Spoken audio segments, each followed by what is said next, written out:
Well, if you're flying this holiday season, you've probably thought a lot about using a TSA-approved luggage lock to keep your bag safe. Yeah, now the locks secure your belongings while allowing TSA agents to inspect locked luggage using a master key they have, but that system doesn't always work. Yeah, 7 on your side's Michael Finney is here now with his investigation. Yeah, if this system actually worked, travelers would be able to reuse their locks each time they travel and know their luggage is being kept safe. But that doesn't always happen because some of these locks are simply being cut off. Elbert Lee of San Francisco travels for work about twice a month. He's learned not to expect to get his luggage locks back after using them. I'm always anxious to see whether the lock will still be there when it comes off into the turnstile. Leslie Page of Atlanta landed at SFO with a similar story. Sometimes I find that the lock has been tampered with and my valuables are sometimes missing. It's a story Tim Winship has read over and over. He works for the travel blog FlyerTalk.com. It's been a low-level buzz on Flyer Talk for several years, and it seems to have spiked recently. Elbert estimates it's happened to him about 2 or 3 times a year. It's happened so much, he started documenting it with pictures. Here's a picture of a TSA lock on his bag before a trip to Germany. Here's video of the bag coming off the luggage carousel without the lock. I can't tell you why. I was told repeatedly that they had keys and that my lock would be secure and intact. At Brookstone's San Francisco airport location, TSA-approved locks sell for $20 and are a popular item.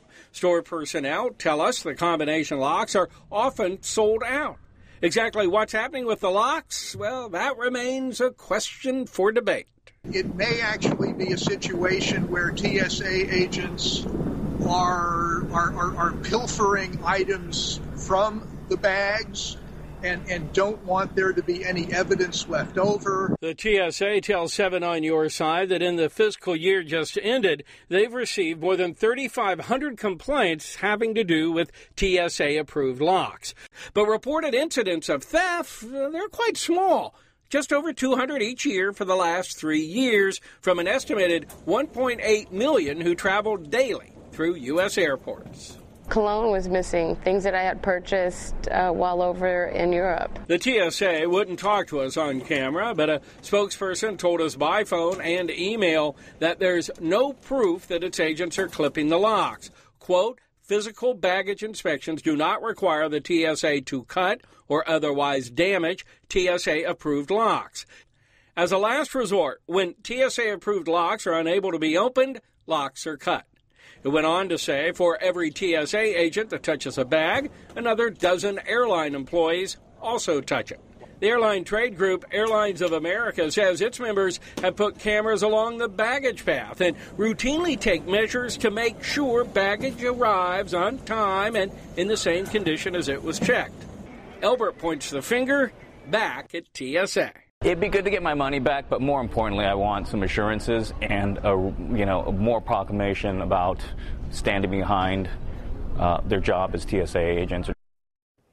Now, here are a few tips to consider when you're traveling. Never pack any valuables in your luggage. Keep them on your body or in your carry-on. Travel with solid but inexpensive luggage. That way thieves won't notice you as often. And if you ever do run into a problem, you can file a claim with the TSA. Now, I have a link to that claim form on our website. Just go to ABC7news.com and click on 7 on your side. Yeah, good advice. Thanks, Michael. Sure.